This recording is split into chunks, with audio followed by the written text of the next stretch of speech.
बिस्मिल्लाहिर्रहमानिर्रहीम। अस्सलाम वालेकुम dear friends, welcome back to our channel Vakalatnama. उम्मीद है आप सब खैरियत से होंगे और हमारी वीडियोस को लाइक कर रहे होंगे। डियर फ्रेंड्स, जैसा कि आप लोग जानते हैं कि रिसेंटली 26 अमेंडमेंट जो है कॉन्स्टिट्यूशन की वो पास हुई है। तो आज का लेक्चर जो है हमारा इसी हवाले से है, क्योंकि 26 अमेंडमेंट के अंदर ज़्यादातर जो चेंजेस की गई हैं, जो आर्टिकल्स अमेंड किए गए हैं वो रिगार्डिंग जुडिशरी है। तो इंशाल्लाह आज हम देखेंगे कि उसमें क्या क्या चेंजिंग की गई है। तो सबसे पहले मैं ये बयान करना चाहता हूँ कि जो आर्टिकल 175 ए ओरिजिनल था बिफोर दिस अमेंडमेंट, वो क्या था। उसमें जुडिशल कमीशन ऑफ पाकिस्तान जो था, जो कि मतलब है सुप्रीम कोर्ट के या बाकी जो जजेस होते थे हायर कोर्ट के या फेडरल शरीयत कोर्ट के, उनको अपॉइंट करता था। उसके अंदर क्या क्या होता था, कैसे अपॉइंटमेंट जजेस की होती थी। फिर हम देखेंगे कि फर्क क्या, अब क्या फर्क आया है और अब उसमें क्या चेंजिंग लाई गई है इस 26 अमेंडमेंट के जरिए। तो आइए हम देखते हैं कि आपका जो जुडिशल कमीशन ऑफ पाकिस्तान पहले था, उसमें आर्टिकल 175 ए में क्या बताया गया। जुडिशल कमीशन की जो कंपोजिशन है वो आप आसानी से मैं आपको याद मतलब है करवा सकता हूं कि वो क्या कैसे फिंगर टिप्स पे आपको पता होनी चाहिए कि जुडिशल कमीशन ऑफ पाकिस्तान जो पहले था बिफोर 26 अमेंडमेंट, वो ये था कि इट कंप्राइजेस ऑफ 9 मेंबर्स। आप ये याद रखेंगे, इसमें 9 मेंबर्स जो थे बिफोर 26 अमेंडमेंट, अभी बात बार बार वो नहीं करूंगा। 26 अमेंडमेंट से पहले पहले 9 मेंबर्स पे मुश्तमिल होता था ये जुडिशल कमीशन ऑफ पाकिस्तान। इसमें आपके जो चीफ जस्टिस ऑफ पाकिस्तान थे वो चेयरपर्सन, इस मतलब है जुडिशल कमीशन के चेयरपर्सन चीफ जस्टिस थे। 4 मोस्ट सीनियर जजेस ऑफ द सुप्रीम कोर्ट, ये भी इसके मेंबर्स थे, ये सारे इसके मेंबर्स हैं। फिर former chief justice supreme court के या फॉर्मर जज ऑफ द सुप्रीम कोर्ट, जो कि नॉमिनेट किए जाते थे by the Pakistan bar council for 2 years, ये भी इसके मेंबर होते थे। अटॉर्नी जनरल साहब, जो अटॉर्नी जनरल ऑफ पाकिस्तान है, वो भी इसके मेंबर थे। और federal minister for law and justice, ये भी इसके मेंबर थे। और साथ साथ जो senior advocate of supreme court हैं, कोई भी जो कि नॉमिनेट करता था Pakistan bar council for 2 years, वो भी इसके मेंबर होते थे। तो टोटल इसके अंदर 9 मेंबर्स होते थे। पहले 9 मेंबर्स पे ये मुश्तमिल होता था जो आपका जुडिशल कमीशन ऑफ पाकिस्तान है।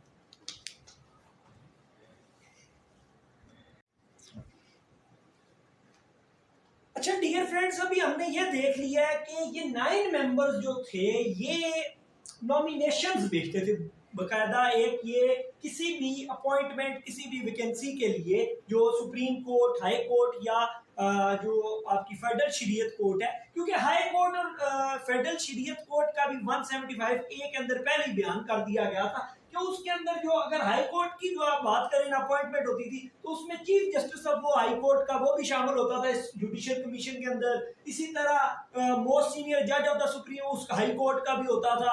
और इस तरह करके उसके मतलब उसके हिसाब से तब्दीली थी, यानी हाई कोर्ट के या फेडरल शरीयत कोर्ट के हवाले से उस अगर उस उन दो मतलब है हाई कोर्ट या फेडरल शरीयत कोर्ट में कोई अपॉइंटमेंट होती थी, तो उसमें थोड़ा सा फर्क था कि वो जजेस भी शामिल होते थे इस जुडिशियल कमीशन के अंदर। बहरहाल अभी हम इसको सिंपल रखते हैं क्योंकि टॉपिक जो है अभी वो सुप्रीम कोर्ट के हवाले से ज्यादा है। तो अभी हम इसको देखते हैं कि सुप्रीम कोर्ट में क्या अपॉइंटमेंट का प्रोसीजर था। वो ये था कि 9 मेंबर्स ये जो थे ना, ये नॉमिनेशन भेजते थे किसको, भला मैं आपको, ये 9 मेंबर जो थे ना आपके जुडिशियल कमीशन ऑफ पाकिस्तान के, ये किसी भी बंदे को नॉमिनेट करके वो नाम जो होते थे वो एक पार्लियामेंट्री कमेटी बनाई जाती थी। पार्लियामेंट्री कमेटी भी होती थी। बेसिकली जो अपॉइंटमेंट का तरीकाकार था वो 2 टायर प्रोसेस था, 2 टीयर प्रोसेस था कि उसमें पार्लियामेंट्री कमेटी भी एक होती थी।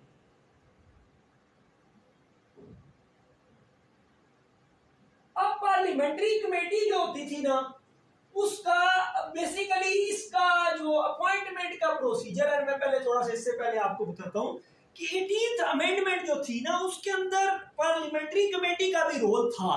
लेकिन जब 19th अमेंडमेंट आई ना, तो पार्लियामेंट्री कमेटी का रोल बस एक मतलब है ना होने के बराबर ही था। यानी कि ये मैं आगे बयान करूंगा कि इनका वो खास रोल नहीं था। वैसे लेकिन जैसा कि हम बात को आगे बढ़ाते हैं, वो जो जुडिशियल कमीशन ऑफ पाकिस्तान से आपके जो नॉमिनेशन आई वो किसके पास आएगी? पार्लियामेंट्री कमेटी, जो कि 8 मेंबर्स पर मुश्तमिल होगी। 8 की जो नॉमिनेशंस इनके पास, इन्होंने क्या करना था?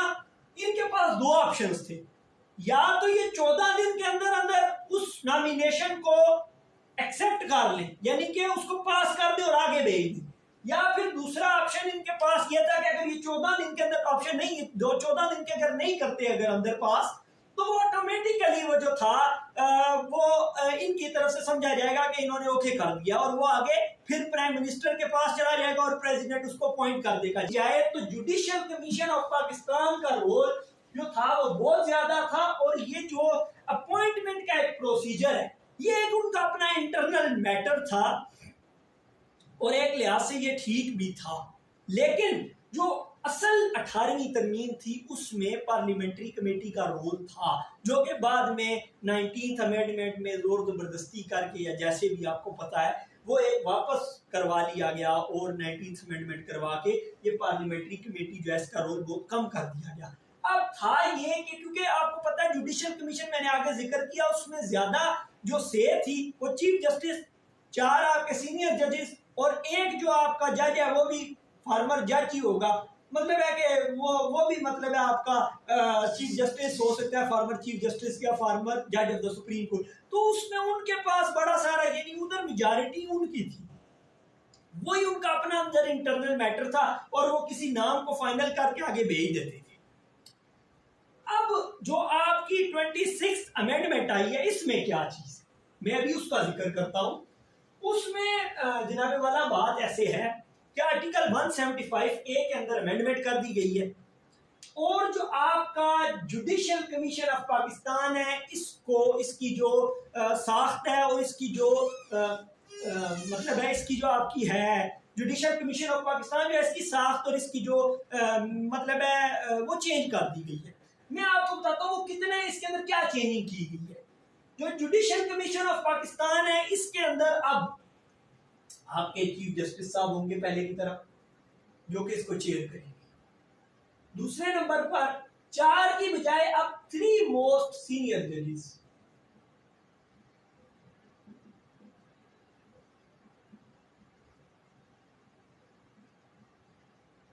ये एक फर्क यहां पे आ गया। 3 मोस्ट सीनियर जजेस ऑफ द सुप्रीम कोर्ट, इसका हिस्सा होंगे।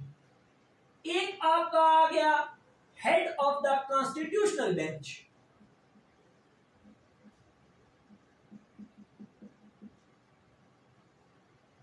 ये एक चेंजिंग की गई, क्योंकि अभी कॉन्स्टिट्यूशनल बेंच भी बन गया। हम इंशाल्लाह अगली वीडियो में वो भी जिक्र करेंगे कि कॉन्स्टिट्यूशनल बेंच कैसे फॉर्म होता है। इधर थोड़ा सा ये बता देता हूं कि judicial commission of Pakistan he constitutional bench को बनाएगा, और वो सारे मामला वो इंशाल्लाह जिक्र करेंगे किसी अगली वीडियो के अंदर। अभी हम इसकी कंपोजिशन देख लेते हैं कि उसमें क्या फर्क आया है, कि जुडिशियल कमीशन ऑफ पाकिस्तान में कौन कौन से मेंबर्स होंगे। चेयरपर्सन यही है, बाकी मेंबर्स अभी देख रहे हैं हम कौन कौन से होंगे।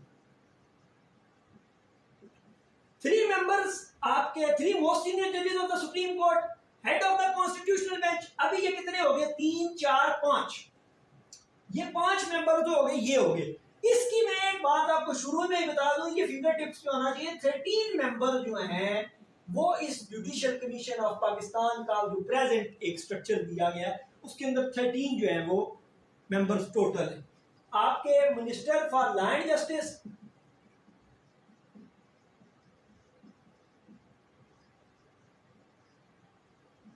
अटॉर्नी जनरल साहब पहले की तरह,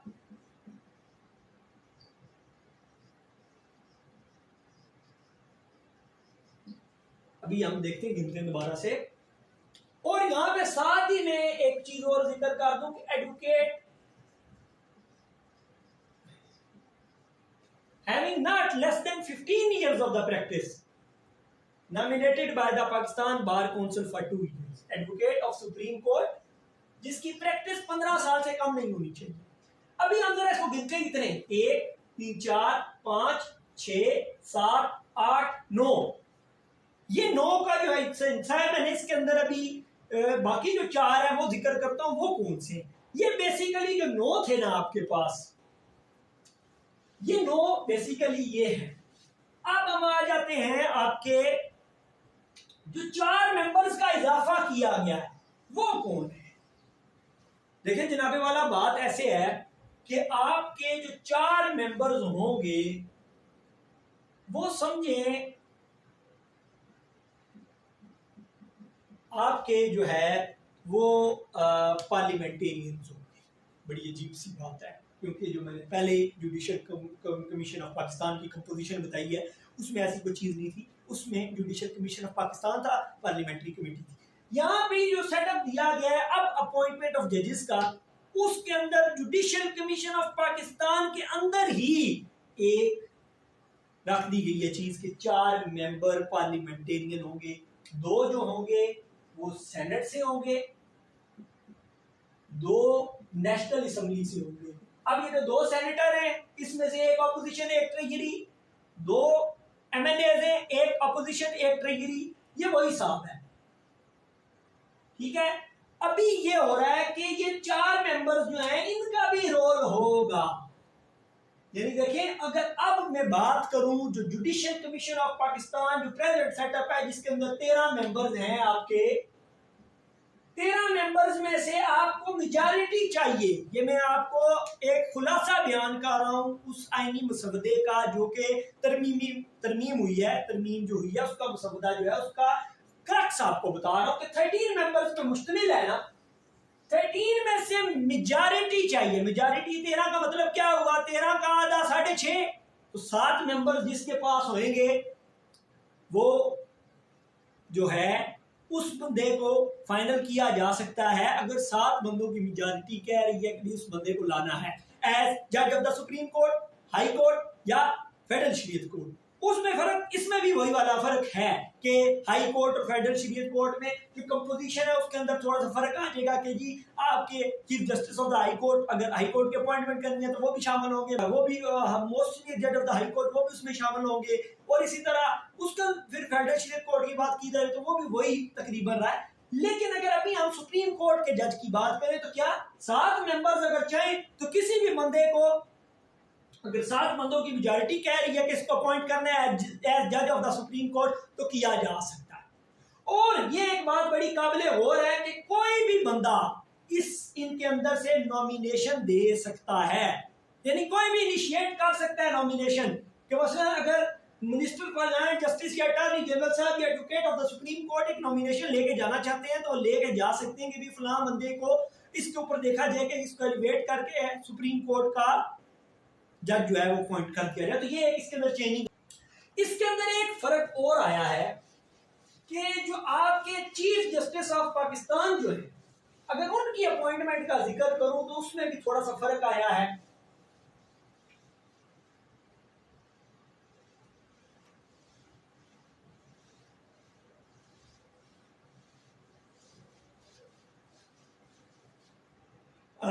डियर फ्रेंड्स, वो ये फर्क आया है कि पहले ये था 175A के अंदर कि आपके जो सीनियर मोस्ट जज ऑफ द सुप्रीम कोर्ट थे वो chief justice of Pakistan automatically बन जाते थे आफ्टर द रिटायरमेंट ऑफ जो अभी प्रेजेंट चीफ जस्टिस जो भी होते थे उनकी रिटायरमेंट के बाद फौरन वो दूसरे वाले मोस्ट सीनियर जज बन जाते थे।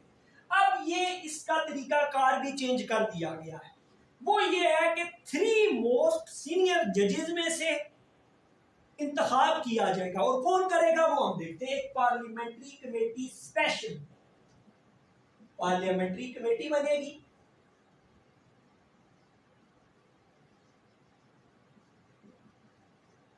जो कि मुश्तमिल होगी 12 मेंबर्स पर। अब इन 12 मेंबर्स में से 8 नेशनल असेंबली से होंगे, 4 सेनेट से होंगे, इन 8 में से 4 अपोजिशन के, और जो आपके ये 4 सेनेटर हैं इनमें से 2 हुकूमत के और 2 अपोजिशन के। तो जो 3 मोस्ट सीनियर जजेस हैं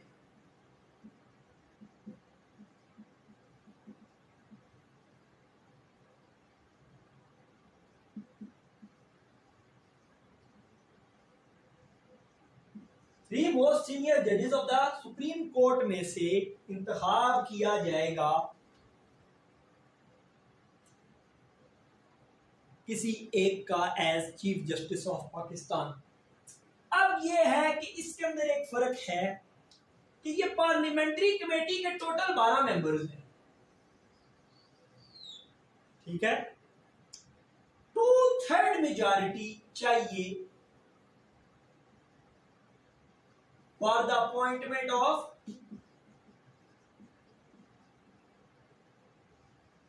चीफ जस्टिस ऑफ पाकिस्तान। अब 2/3 मतलब क्या हुआ? 2/3 ऑफ 12 मेंबर, 3 चौका 12, 4 2 8,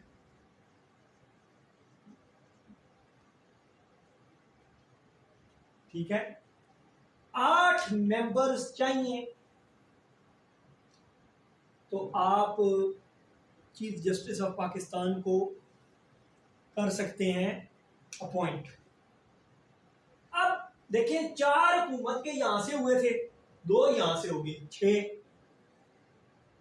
तो काम तो बड़ा सिंपल हो गया ना कि आपका 8 में से 4 यहां से आ गए, 2 यहां से आ गए, 2 बंदे और अगर शामिल हो जाएं तो 8 मेंबर्स मिलके चीफ जस्टिस साहब की अपॉइंटमेंट के लिए नॉमिनेशंस फाइनल कर देंगे इन 3 बंदों में से किसी एक को, और ये जो समरी होगी या ये जो नॉमिनेशन होगी ये चली जाएगी आपके प्राइम मिनिस्टर साहब के पास, और प्राइम मिनिस्टर साहब अपॉइंटमेंट के लिए प्रेसिडेंट साहब को ये भिजवा देंगे और इन 3 में से किसी एक को chief justice of Pakistan nominate कर दिया जाएगा, अपॉइंट कर दिया जाएगा। तो ये एक फर्क आया है हमारे 26 कॉन्स्टिट्यूशनल अमेंडमेंट के जरिए कि जो जुडिशल कमीशन ऑफ पाकिस्तान है उसकी नोयत, उसकी जो साख्त है उसको तब्दील किया गया है, कंपोजिशन को तब्दील किया गया है, और जो आपका चीफ जस्टिस ऑफ पाकिस्तान है उनकी अपॉइंटमेंट के प्रोसीजर को भी चेंज किया गया। साथ ही मैं एक बात और बयान कर देना चाहता हूँ कि पहले यह था कि 65 ईयर्स तक जो भी सुप्रीम कोर्ट का जज है वो अगर चीफ जस्टिस को है तो वो 65 साल तक सुप्रीम कोर्ट का चीफ जस्टिस रह सकता था, लेकिन अब यह है कि 3 इयर्स की जो टर्म है वो फिक्स कर दी गई है। पहले यह था कि कुछ वक्त ऐसे भी थे कि 6-6 साल तक भी रहे हैं, लेकिन कुछ वक्त ऐसे भी थे कि 9 दिन या 11 दिन तक भी चीफ जस्टिस कुछ रहे हैं। तो यानी क्योंकि वो एज पर था कि भाई इतनी एज हो जाएगी तो आप रिटायर हो जाएंगे। अब एज का नहीं है, अब यह है कि 3 इयर्स एक बंदे को अपॉइंट किया गया है चीफ जस्टिस ऑफ पाकिस्तान, तो वो 3 साल तक चीफ जस्टिस ऑफ पाकिस्तान रहेगा। तो ये कुछ चेंजिंग की गई है। तो बस दुआ यही है कि हमारे मुल्क के लिए बेहतर हो और जो आइन है इसकी बालादस्ती हो, हमारा भी यही मकसद है। और as we are in this profession, और हमारा ये लीगल प्रोफेशन है, तो हमारा इसके साथ एक वास्ता है और तल्लक है। तो ये ज़रूरी था कि हमारे जो दोस्त अहबाब हैं और हमारे लॉ स्टूडेंट्स और आम आवाम भी उसको ये पता हो कि क्या चेंजिंग की गई है।